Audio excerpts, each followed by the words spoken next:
Okay, so last week we started into the book of Habakkuk. So if you want to go ahead and turn over there, we covered chapters 1 and into chapter 2 and kind of breaking it up the way that the book is written.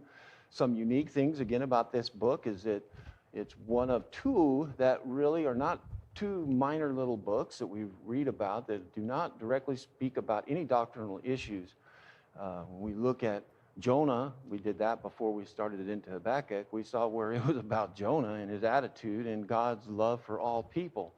And we come to Habakkuk, and Habakkuk is about how a man of God who sits back and looks and sees what's going on, and he has been serving the Lord faithfully to then try to understand and reconcile what is going on and those things. So there's two questions, two responses. There's 5 woes, what we'll say, and then there's a prayer and a song. And that's kind of the overall structure. It sounds very simple, but it's very meaningful when we look at the approach. It's almost a process, the way that it goes through. So we'll look at some of those things as we go through and that. But I think the overarching theme is us trying to be able to really trust God during difficult times and understand what's going on. We're not always going to receive a message from God like Habakkuk and say, oh, Ron, come on, this is what's going on. Calm down, just settle down. I wish you would, but he doesn't. But we have this book, don't we? I mean, we can look at this book and go, oh, just change the name from Habakkuk to Ron and just say, okay, this is Ron, because it is, it cries out. And so I'm kind of rephrasing kind of the first part we're not going to go back and read the questions necessarily, but kind of redirecting and looking at it another kind of unique way.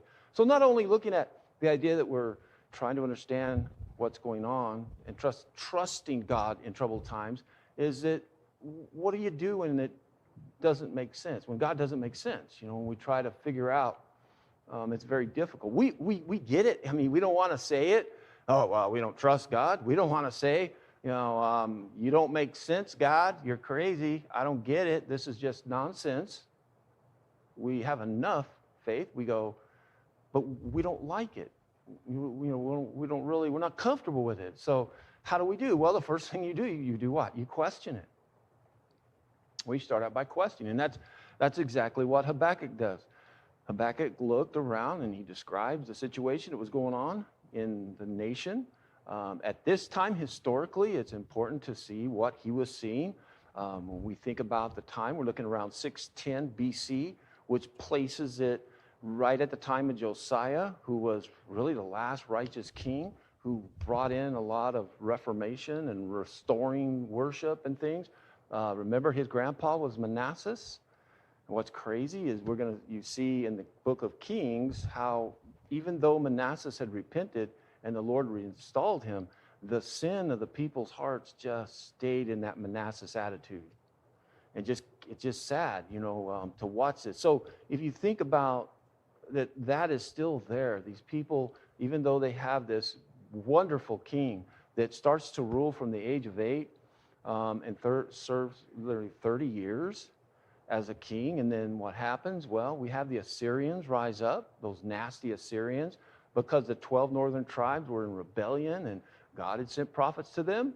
So God's judgment came upon them, and God sent forward the Assyrians, the nasty Assyrians, and they take them off. Then during that time, you'd think, well, the southern tribe would go, maybe we ought to take a lesson from that, right? It's sort of kind of like my big brother. He was great because one thing he did is he'd get in trouble and I'd know where the boundary was. He'd get whooped, he'd get in trouble, and I go, oh, okay, I know where, I'm not going down that road. That's going to, you'd think you'd learn. You'd think that, after watching the 12 northern tribes, the 10 northern tribes go through all these prophets going to them, and then finally they just kept rebelling, and then God fulfilled his promise, and he punished them. No, they don't get it. Because we have the king of Manasseh right after this time. And then we have later on, we'll see, because there's about 120 years. I'm not precise, but at least 100 years go by. Which in the timeline, not really a lot. But in other words, 100 years between the time that the northern tribes are taken away and before Judah will finally get their punishment. Just around 100 years. That's not a lot. But it's enough to where Josiah comes back, brings forth the reform, and then God has still got his plan in motion. That's the thing we forget. Josiah forgot that.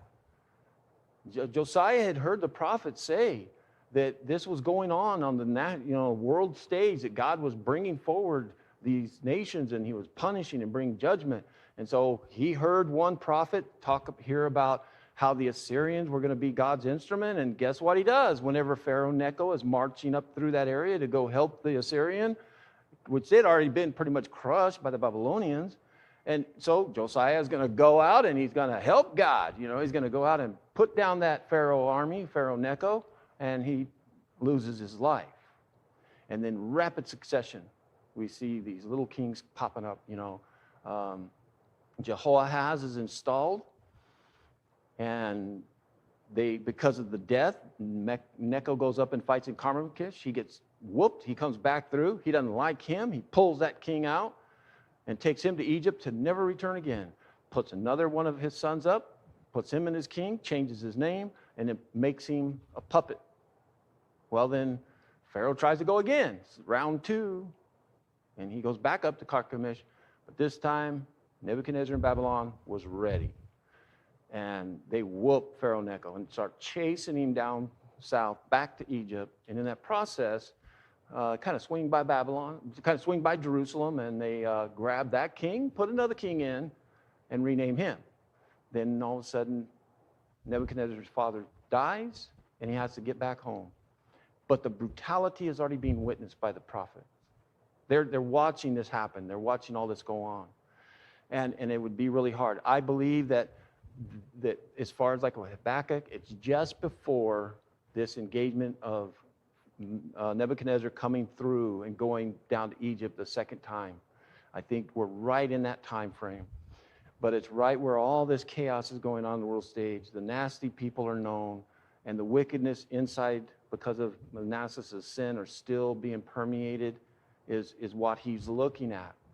And he sees the same things that you and I see in our country today, that people have always seen in evil leaders. It's not that we're all of a sudden any worse or any better. Sadly, we're typical. That's the sad part. Instead of us, and just like many nations before, if they don't learn from history and look at the wickedness that they allow to permeate, then God's going to step in. He always has. Why would he not now? But it's still difficult to watch how it seems to be victorious. The evil just seems to be winning left and right. You look at the news and everything we hear, it just seems like it's winning. And we as well, like him, we question God. And that's what he says in verse 2, in chapter 1. How long shall I cry for help and you won't hear me? Or cry to you violence. Tell you about the brutality that's going on. I think we all have definitely recently, I know I have, this prayer to me, to the Lord, is how long do the righteous try to stand up in this nation today? And the violence is the same. This is the same description, and we have to ask, Lord, how long? Well, the problem is he got the answer he didn't like, right? The answer was the Chaldeans, which is the Babylonians. And he's like, whoa, whoa, whoa, whoa. I love his response. It's just like us, Somebody wants an answer, you give them the answer, then what happens? You don't like the answer. It's not what you wanted. Maybe give us a drought, right? Give us a drought. Punish us this way. But God's no. What I'm going to do is something that... And so he responds back, and he describes them, the mercilessness, the killing, the way that they're devouring nations, because it wasn't just one direction that the Babylonians were going. I mean, they were world conquering. They were meant to do that, and they had no mercy. I mean, they didn't care. If today we become very concerned, and rightfully so. That when we're in war, we take a lot of care not to bomb schools and hospitals, right? I mean, you hear that today, like in the Ukraine. I mean, everybody gets upset. We're like, Babylonians, just another day in pillaging and burning and killing, man. They would not care. wouldn't bother them a bit. They just, that's how ruthless they were. So that's the problem he has. Is this overkill? That would be another thing. Is it like you're using somebody? Is it going to be too much? How bad do we need to be punished? It's like negotiating, like my kids as well. They get in trouble and then they turn around and I would say, okay, this is your punishment. And they go, well, how about just 1 week? It's like, no. Dude, that's terrible. That's, you think you're giving them a death sentence and they want to negotiate. That's too much. And so, we have that kind of way, I think. We want America to be punished and corrected, right? Right? I mean, we want it to go back to a moral standard that flourishes under it. But what if it was God's answer to say, you're going to fall hard, your economy is going to collapse, and there's going to be chaos for a time period, and this is going to happen? How would you feel about that answer? We go, well, we'd be just like Habakkuk. We'd probably be going, do we have to go that far? And after this process, I say this is what we do when God doesn't make sense, but what we should do is we need to learn. We need to learn to trust. Come back around, make full circle. You'll see that in the Psalms. The psalmists do this a lot. You'll see, they'll cry out to the Lord and just pour their heart out with emotion and passion about a problem or something they're facing. And then you see the process in that psalm where all of a sudden they kind of settle down. It's kind of like they go, oh, and then they start retelling the great works of the Lord. And they start coming to that realization of trusting the Lord. And so it's the same thing we see here in Habakkuk, is this kind of way he's doing it. And God reminds him in this, teaching him to trust. See, the Lord helps us because he doesn't leave us ignorant. He also helps us to remind us, saying, look, I'm in charge. There's a bigger picture going, and I didn't fall asleep at the wheel. It's not like you tapped me on the shoulder and I went, oh, Babylonians. Yeah, that's right. Okay, we'll use them. This has been a plan in progress, for God. And that's what we need to remember too. It's not like God's going to wake up and all of a sudden just get his belt and whoop us. I mean, it's in progress. God has a plan, and he will correct what he wants to correct. And so he says, I'm going to do a work in your days that you would not believe if I told you.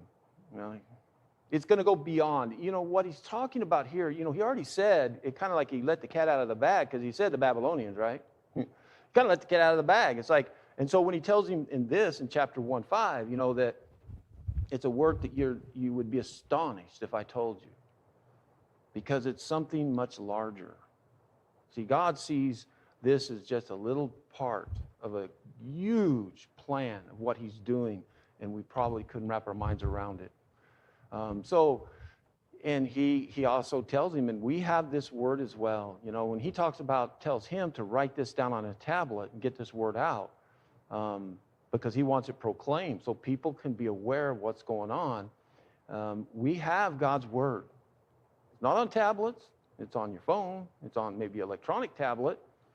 But we have the same proclaiming ability, God proclaiming to us today his righteousness that still happens. And the other reminder, he says, is, look, this is in progress. He says to him, for still the vision waits its appointed time. It hastens to the end. It will not lie. If it seems slow, wait for it. If it will surely come, it will surely come, and it will not delay. And then he reminds them that the righteous live by faith. You need to understand it is in process. God's judgment is not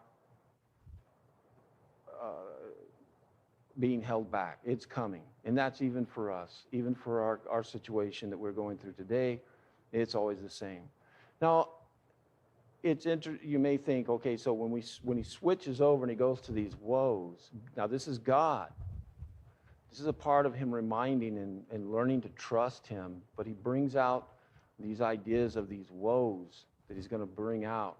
And he talks about in chapter 2, verses 6 through 8, about the idea of their against aggression and how people are just being, he knows their condition, in other words. I am very aware of this idea, And this is a problem he has.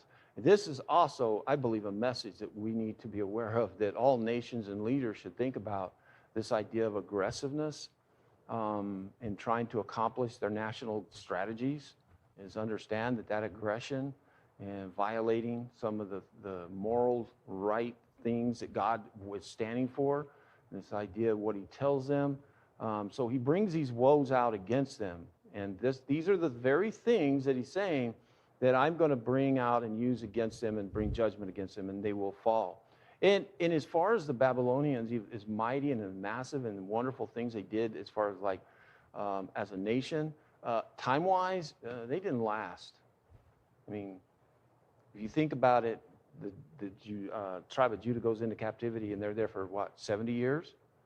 And then they collapse.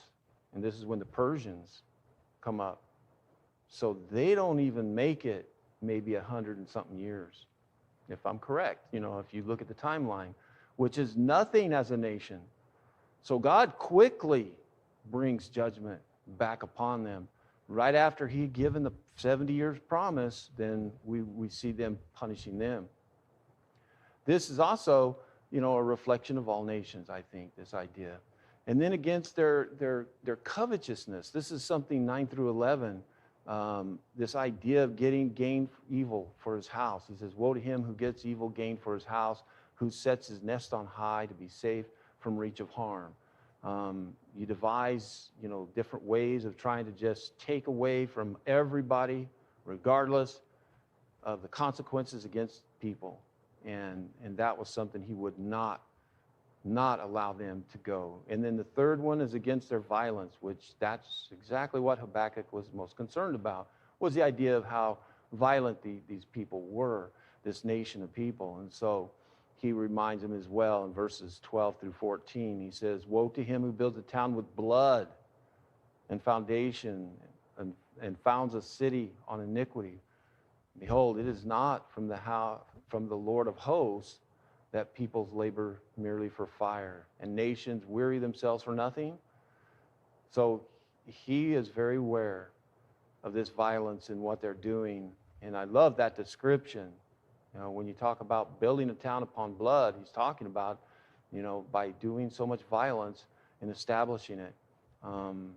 There have been invasions of nations, of other nations, just for that sole purpose, is to expand their resources and their ego, to just kill all the people that are there, the innocent people.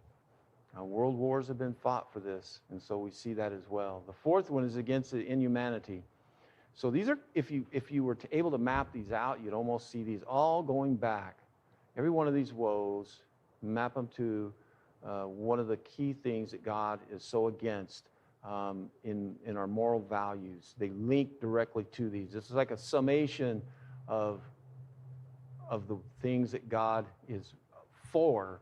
But this inhumanity was really one of the worst in 15 and 17.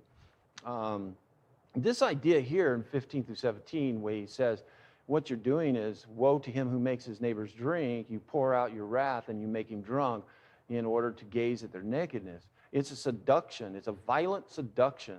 It's like a raping, in a sense, of an emotional type of just total domination and forcing the liquor onto somebody and then taking advantage of them all at the same, in such a hideous situation when somebody perpetrates a violent act against somebody like this. And that's what he's really kind of showing, is this inhumanity that they have done and the violence. And I think also he looks at the way he says 17, the violence done to Lebanon will overwhelm you, as well as the destruction of her beasts that terrified them. For the blood of a man and violence to the earth, to the cities of all them who dwell in them.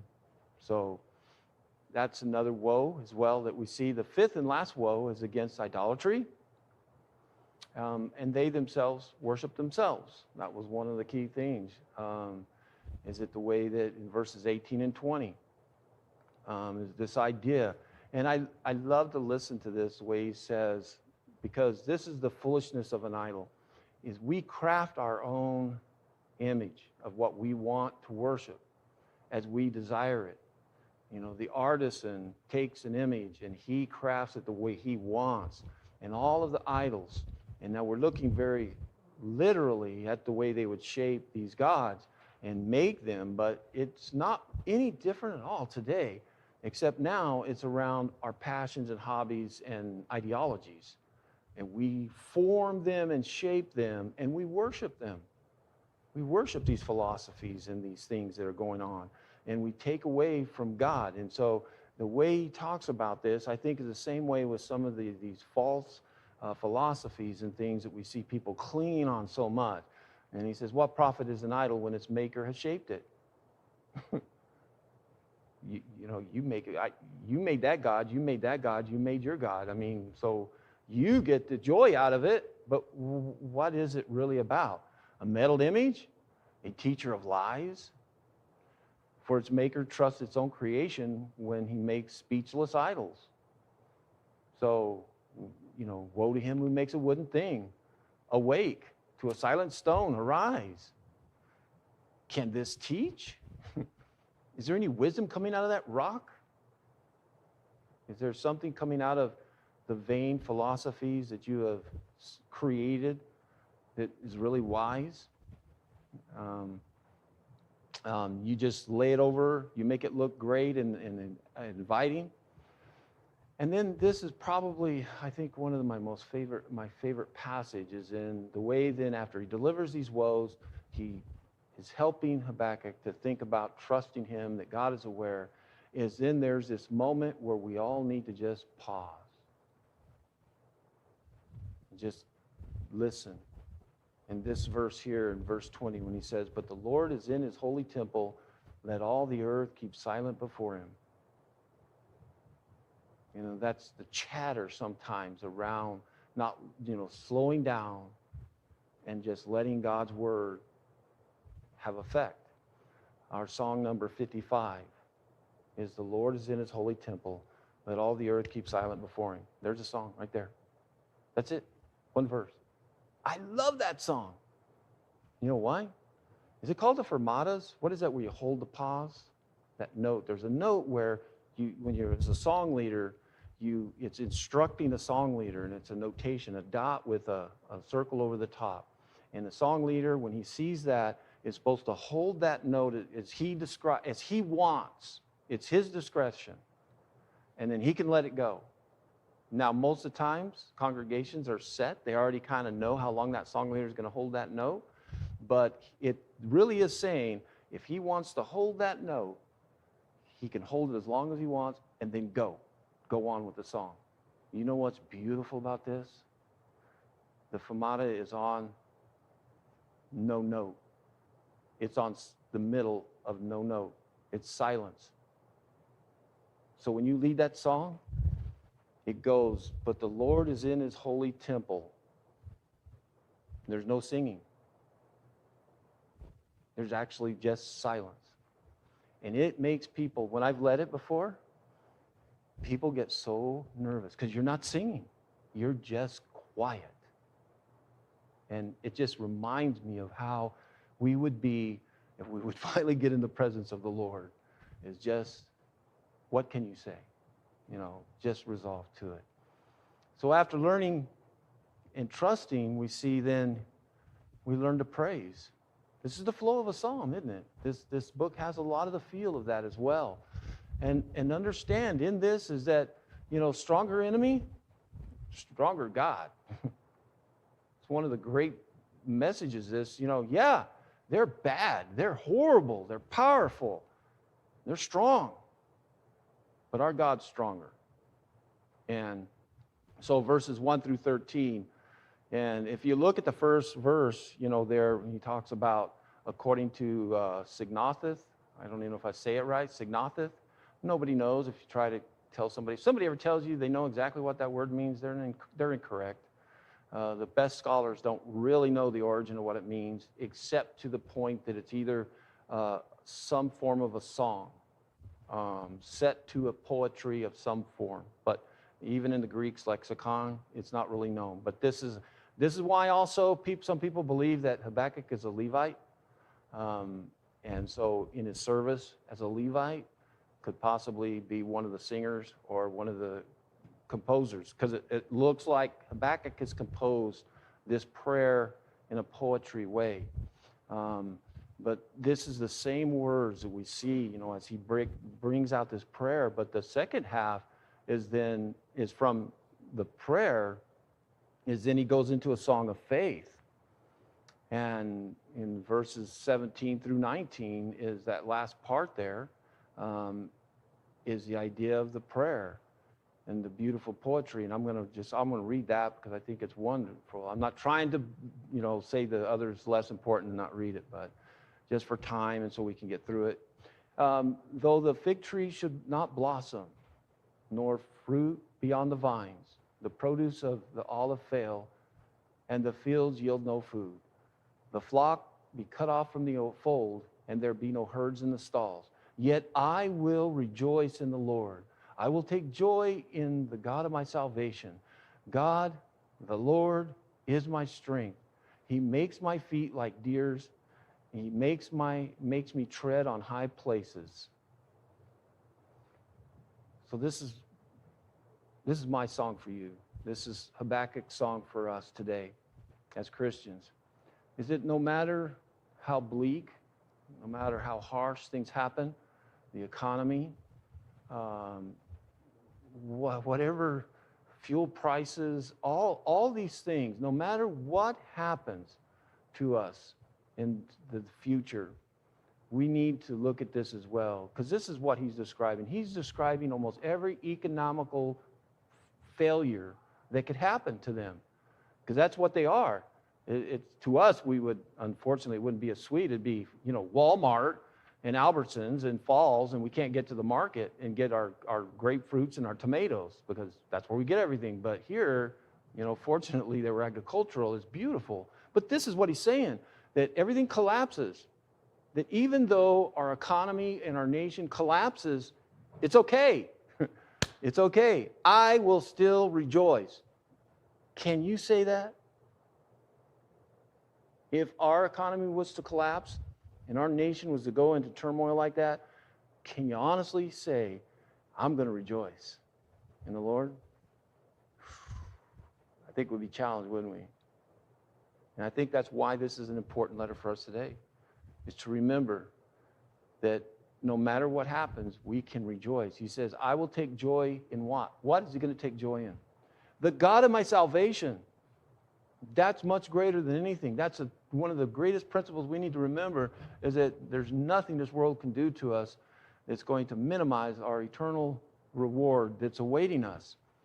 And this is a beautiful picture as well when he says, the Lord God, in the way he punctuates it, it's Lord God is my strength. Now, the gazelle, and this is another one, some translations say the deer. And if you look at the African animals, and if you've ever seen, there's also another one that they say the ibex. I tried to really dig in that, try to figure out what was he using, because I don't want to use an animal out of context, but some commentators have indicated, either way, if it's a gazelle or a deer or an ibex. But it's the idea, if you've ever watched these animals in the wild and how eloquent they are in their motion, their movement and stuff, and they can fly, take off different directions. And I don't know if you've seen ibex. We actually have them imported from Africa here in New Mexico. And right over in Deming, I was wanting to get hold of Derek because he showed me some pictures when they were hunting them over there.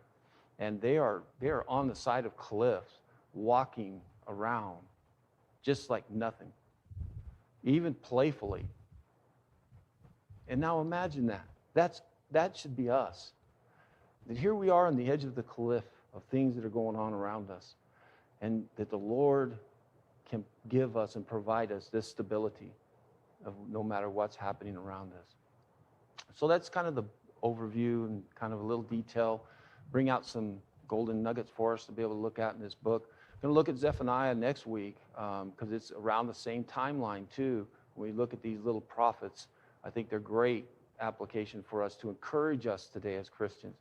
So if you're with us this afternoon and there's something we can do to help you in your relationship with him, if you're online and at some point you'd like to reach out to us and seek our help, we'd love to serve you. And so let us know while we stand and sing. Bring Christ your broken life, so marred by sin. He will create anew, make whole again your empty, wasted years. He will restore, and your iniquities remember no more. Bring him your every care, if great or small, whatever troubles you, oh, bring it all. Bring him the haunting fears, the nameless dread. Thy heart he will relieve, and lift up thy head. Blessed Savior of us all, almighty friend, his presence shall be ours unto the end. Without him life would be how dark, how drear, but with him morning breaks, and heaven is near.